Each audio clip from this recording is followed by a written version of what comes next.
tadi dengan bank keliling, bank emok dan lain sebagainya. Kita review ke yang kemarin. Kalau saya buat penelitian pakai grounded theory, yang kemarin masih ingat gak? Iya, pakai grounded theory masih ingat gak? Saat ini ingat gak? Gak lupa sih, yang datang saya usah soalnya kayaknya Pak Solis nih. Datang. Iya, betul. Saat itu betul dulu juga di Raya. Grounded theory itu adalah memotret fenomena yang ada di masyarakat, kemudian memunculkan satu teori baru tentang apa? Tentang fenomena tersebut. Jadi kalau di Gojong itu terhadap mereka masyarakat masih itu riba, berarti di sini itu ada kesalahan. Teorinya adalah ternyata walaupun orang yang bersahadat nanti ada levelnya itu masih mengonsumsi riba. Level pertama dia mungkin betul-betul jahil, tidak tahu. Level yang kedua dia tahu tetapi diinterpretasikan yang berbeda. Level yang keempat tahu tapi maksa. Ya, level yang kelimanya mungkin tahu tapi terpaksa. Nah, itu namanya teori. Jadi menggali, merumuskan teori dari fenomena yang ada.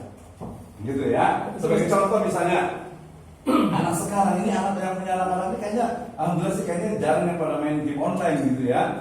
Kalau lihat fenomena sekarang game online itu kira-kira seperti apa anak-anak itu? Teori yang kita bisa ambil itu seperti apa?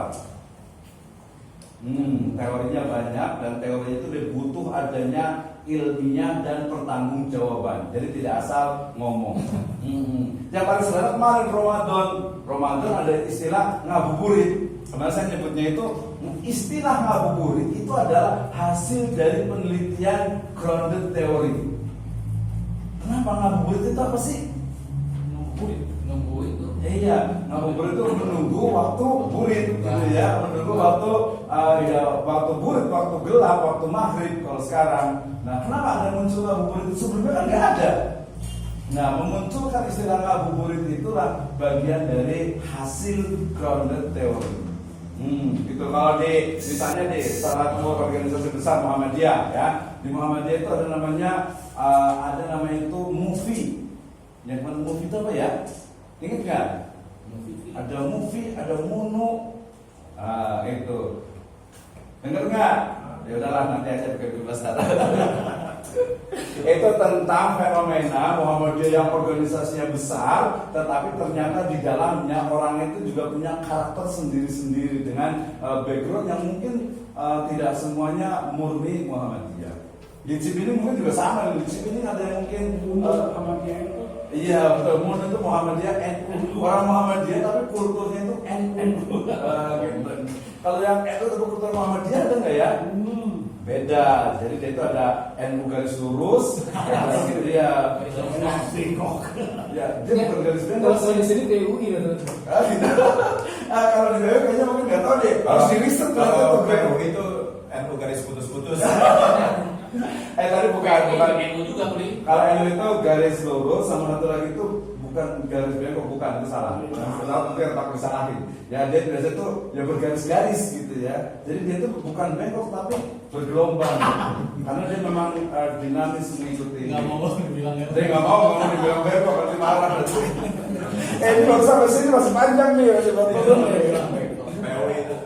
Ya, kalau PW nanti kita lihat arahnya ide-idenya kemana kira-kira di karakter dari keagamaan orang-orangnya. Kalau yang kecil itu juga bisa gampang banget di risetnya itu. Bahkan kita tahu kenapa saya juga interest ke PUI, kemudian juga ke Matul Anwar, ke gerakan-gerakan reformis itu kenapa? Karena memang bapaknya itu satu, bukan bapak ideologinya itu satu. Ya terutama nanti ya Rashid Ridho, Muhammad Abduh dan juga reformis di Mesir. Makanya sama waktu saya ke Sabah sendiri, teman kita itu di Sabah itu ada satu organisasi dakwah yang logonya itu mirip banget dengan PUI, mirip banget dengan Dewan Dakwah. Saya nggak lupa namanya itu. Ya ternyata jadi memang sama, itu juga Allah Ghoyatuna pasti. Itu kan dari Said Hasan Al-Banna. Jadi ya dengan baca kita tahu. Iya betul, pukul waktu ya. Ya itu semuanya sama persis ini kok. Ada ya, ternyata ya memang tadi bapak ideologinya itu sama ya. Itu di pengertian. Ada yang belum paham? Ada. etnografi sama grounded teori. Kalau grounded teori tadi kan menemukan teori baru ya, Betul. dari Merumuskan. fenomena yang ada. Mhm. Nah ini untuk etnografi ini lebih ke menulis sejarahnya nggak ke dalamnya? Nggak. Nah, kalau sejarah itu masuk ke historical approach. Bedanya apa? Kalau sejarah berarti dia sesuatu kejadian di masa lalu. Kalau etnografi itu sedang terjadi. Sedang terjadi, ya sedang dan berproses. Kalau ada irisannya sendiri ke masa lalu, tapi bukan di masa tapi yang sekarang aja. Gitu. Kalau ada mungkin di laporannya itu ada di awal sedikit irisan, ya itu mungkin ada sedikit tapi tidak fokus di situ.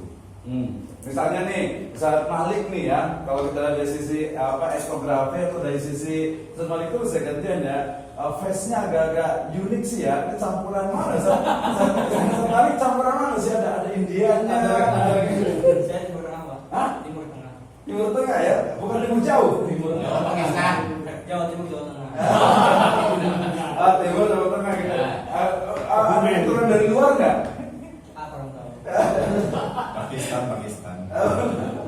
Ya enggak, jangan itu orang ya. Enggak, jadi kalau umpamanya kita ingin meneliti seseorang pun bisa nanti dari sisi perilakunya, kemudian terutama gaya. Nanti kalau dia terjebak ke fisik, itu nanti menjadinya ke antropologi, bukan etnografi. Karena etnografi itu dia di budayanya. Kalau grounded tadi adalah melahirkan, memunculkan, merumuskan teori. Kalau etnografi menggambarkan, mendeskripsikan atau lebih tepatnya menuliskan budaya. Nah, misalnya kalau saat ini masih ada di Hasmi misalnya, berarti kita akan tahu bagaimana keberagamaan di Hasmi. Saya yakin tadi kalau pakai etnografi itu bisa menemukan level-levelnya, bisa menemukan istilahnya tipe-tipenya. Jangan-jangan nanti ada yang mohon maaf, ada Hasmi NU gitu ya, ada Hasmi NU juga gitu ya, ada juga tahu yang kita banyak macam gitu ya. Oke, ada pertanyaan? Itu yang kemarin yang sempat yang masalah mega itu ya seberapa absahnya gitu.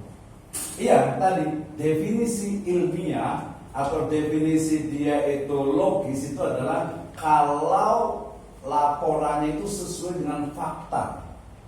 Laporan itu sesuai dengan apa adanya.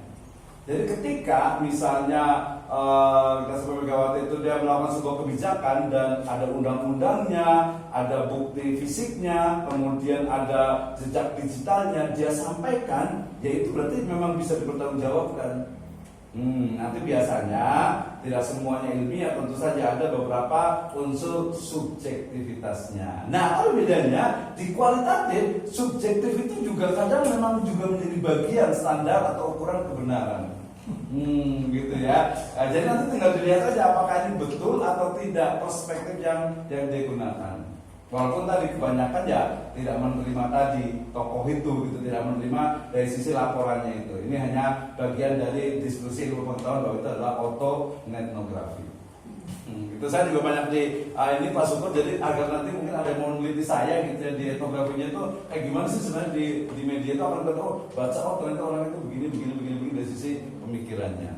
Nah, gitu. Jadi menjadi nanti kalau sudah lama jadi kajian sejarah. Nanti bedanya apa dengan fenomenologi?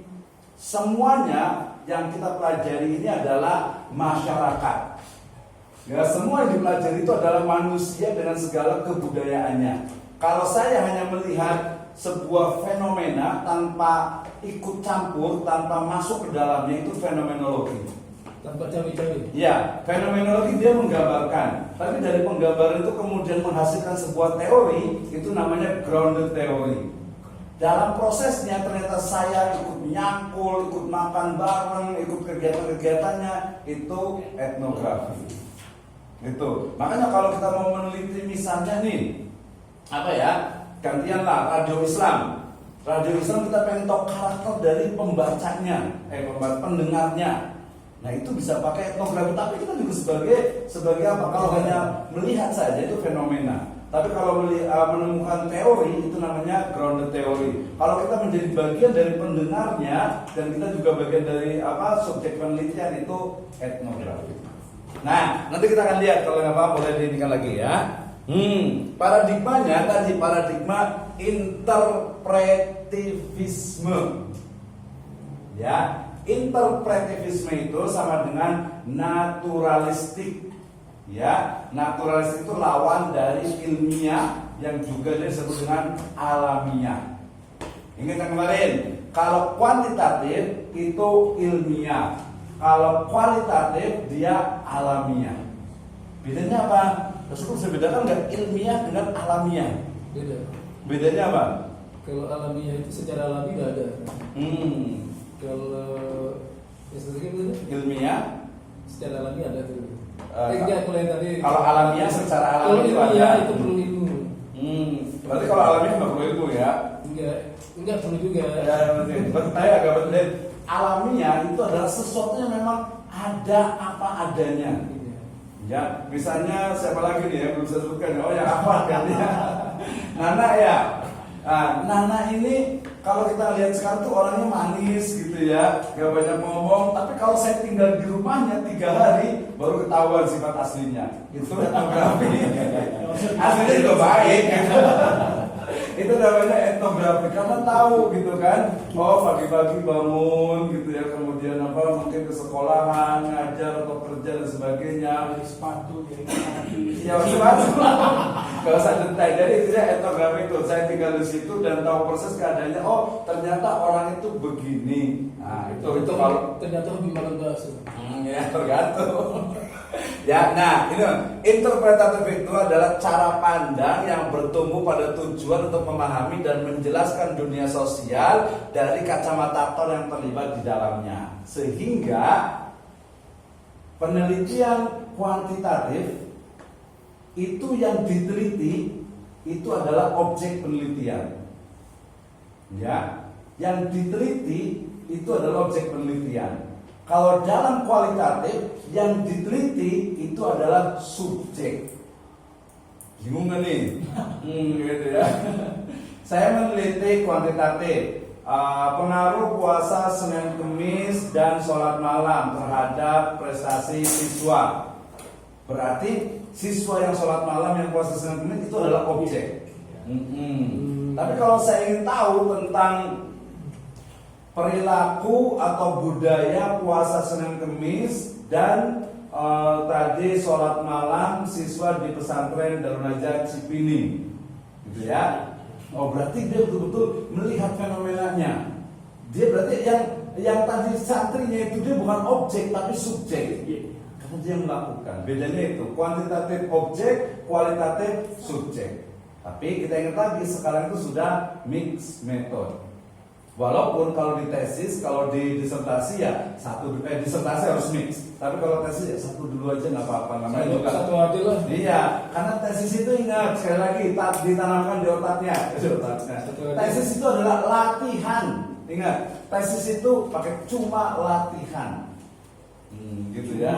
Cuma latihan. Iya. Ya iyalah, kan dunia ini adalah apa? Fitnah. Coba. Cuma latihan, di dunia kita latihan gitu ya. Oke, lanjut. Ini yang paling penting yang nomor 4-nya, sifat ilmiah yang tadi saya sebutkan. Sesuatu itu disebut ilmiah, disebut fakta, bisa dipertanggungjawabkan kalau sesuai dengan realitasnya. Ya, ingat, sifat ilmiah dari etnografi dari kualitatif, sifat ilmiah dari kualitatif adalah apa? Ontologi sifat manusia yang voluntaristik. Jadi kebudayaan, kegiatan, aktivitas manusia yang apa adanya. Tadi saya ke rumahnya Nana, tinggal di rumahnya, dia memang begitu adanya. Nana itu tadi Nana itu begini. Nah, berarti memang ya itu memang begitu, bisa dipertanggungjawabkan. Itu namanya ilmiah. Jadi nggak bisa hanya melihat sekilas kholis nih gitu aja. Nah, sekilas lihatnya di sini gitu ya. Tapi sampai di rumahnya, kayaknya galak nih sama anaknya kayaknya nih, galak untuk kebaikan gitu ya. Nah, paham nggak sih coba kalian yang baca? Ini nih baca nih coba yang ini. Sifat ilmiah. Titik 2. Terletak pada ontologi sifat manusia yang voluntaristik. Nah, itu saja. Maksudnya apa? Yang apa adanya tadi kan dijelaskan ya apa adanya gitu. Kita teliti berarti orang tertentu itu kan kegiatan nih, jadi bisa kelihatan gitu. Langsung apa adanya nggak dari orang gitu, karena kita yang langsung terjun Voluntaristik artinya apa? Volunteer Relawan. relawan. Berarti dia melakukan itu tanpa pamrih, apa adanya. Masih Ya. plastik. Nah misalnya nih, ya misalnya banyak banget beredar itu ada orang Hindu, ya Hindu atau Buddha itu yang dia punya mirip bangunan seperti Ka'bah. Kemudian dia mencium juga semacam batu atau apa. Nah kemudian dibandingkan dengan Ka'bah yang kemudian ada Hajar Aswad yang dicium oleh umat Islam. Nah kalau kita hanya melihat seperti itu saja, ya mungkin seolah-olah itu sama. Iya kan? Tapi kalau kita melihat lebih dalam, oh ternyata berbeda. Ya, Islam itu walaupun mencium Hajar Aswad, tapi paham bahwa itu adalah hanya batu. Nah, itu jadi akan menemukan seperti itu. Jadi ontologi manusia itu ya fakta, ya action fakta, manusia melakukan sesuatu itu apa adanya tanpa ada pamrih. Kalau di kuantitatif, kadang itu ketika orang tahu diteliti, dia akan ini, ya kan? Jadi tidak ada eksperimen, tidak ada istilah itu percobaan, tidak ada sesuatu yang membuat objek penelitian itu jadi ada dalam tekanan atau ada dalam pengaruh lebih tepatnya. Wah saya mau meneliti Pak Syukur nih, Pak Syukur pasti sudah beda duluan nih, gitu kan ya, ini duluan gitu kan. Tapi kalau saya Pak Syukur ikut aja, pengen ini aja, gitu ya. Oh ternyata begini. Budaya pun sama. Ya budaya sama, jadi masyarakat itu ya banyak sekali gitu ya. Nah jadi dia objektivitasnya itu berbeda nanti dengan positivistik atau fungsionalis. Nah jadi paradigmanya adalah kalau etnografi itu adalah bahasa lainnya itu adalah post positivisme. Ya post positivisme, ada yang menyebutnya juga dengan non positivisme. Ya ada menyebutnya dengan post kualitatif. Ada menyebutnya dengan naturalistic research. Ada menyebutnya tadi dengan apa? Interpretivisme. Jadi jangan bingung nama-namanya itu banyak. Ini banyak ya. Istilah-istilahnya itu. Gitu istilah itu. Tapi intinya adalah Gara-gara tambahan ini. tapi intinya jadi tahu lah ya. Ini paradigmanya udah tahu ya. Nah ini juga untuk membedakan. Ya, ini untuk membedakan. Umat. Enggak, jadi gampang aja. Gampang ini. Ini positivisme dengan interpretivisme itu nama lain dari post positivisme atau non positivisme, atau lebih tepatnya ya metode ini kuantitatif, ini kualitatif. Kuantitatif. Nah, sayangnya di Islam itu belum digali. Jadi Islam itu bukan terjebak, selalu penelitiannya tadi misalnya fikih, tafsir, hadis, yang kesini itu dia nggak terlalu banyak. Ya karena memang berasal dari other civilization gitu ya. Jadi dia positivisme ini nanti kita ini kan ya. Dia pakainya apa ya? Pakainya kalau positivisme ya pakainya quantitative method gitu kan ya. Dia pakai sampling, dia bisa digeneralisasi. Ya bisa digeneralisasi, itu namanya kuantitatif. Baik, ini perkembangannya. Jadi kita tahu ternyata etnografi itu muncul dari ilmu antropologi, ya. Jadi antropologi, jadi melihat manusia, logos, ilmu tentang manusia, ya, ilmu tentang manusia. Kita lihat tuh, mulai dari apa? Ya kolonialisme. Ya orang-orang Eropa datang ke Australia menyebutnya orang aborigin, ya, origin, ya melihat orang-orang aborigin tadi itu dianggap ini bukan manusia nih, ini binatang gitu kan ya. Ya jangankan orang aborigin, orang Indonesia ada yang pernah lihat YouTube, ada namanya itu di Eropa dulu itu ada namanya kebun binatang manusia. Dia bukan di kerangkeng, jadi orang Jawa. Orang Indonesia itu dibawa ke sana, ke London itu, kemudian ditempatkan di satu tempat, kemudian orang-orang Eropa itu berjoget pada nonton. Ada yang menari, ada yang kelapa, ada yang buat makanan gitu. Jadi betul ada, dan videonya itu jelas gitu. Karena mereka pengen tahu gitu, tapi tujuannya memang penjajahan. Bagi mereka tontonan gitu ya. Iya, jadi tonton karena gini orang hitam kecil gitu ya, bisa lari gitu ya. Bisa berpikir. Enggak, mereka bisa gini ngomongnya tuh nggak jelas kenapa gitu ya. Ya itu awalnya gitu. Jadi penjelajahan menaklukkan wilayah baru, termasuk juga penginjil ya orang-orang Hindu, Buddha, termasuk juga nanti ya orang Islam melihat mempelajari bagaimana ternyata budaya misalnya. Kalau di Wali Songo itu ya banyak banget ya. Bagaimana mereka tuh harus memahami masyarakat yang ada pada waktu itu. Gitu, sehingga kemudian ya teknik-teknik itu sebenarnya cuma memang etnografinya itu dikembangkan atau banyak didirikan oleh Barat gitu, sehingga mereka tahunya yang tadi yang terakhir itu adalah ya di James Bradley, kemudian ada Levi Strauss, kemudian juga ada Malinowski dan lain sebagainya. Ini ya dari ujungnya nanti adalah yang di berikutnya ya. Ini yaitu etnografi itu akhirnya menemukan cara tersendiri untuk melakukan penelitian, mulai dari cara ditentukan topiknya, informannya, kemudian interviewnya, kemudian partisipasinya, sampai ke analisis taksonomi dan analisis domainnya itu. Kelihatan ya? Nggak apa-apa, lanjut lagi berarti ya. Udah jam berapa nih? 12 ada. Tapi bahasa 5.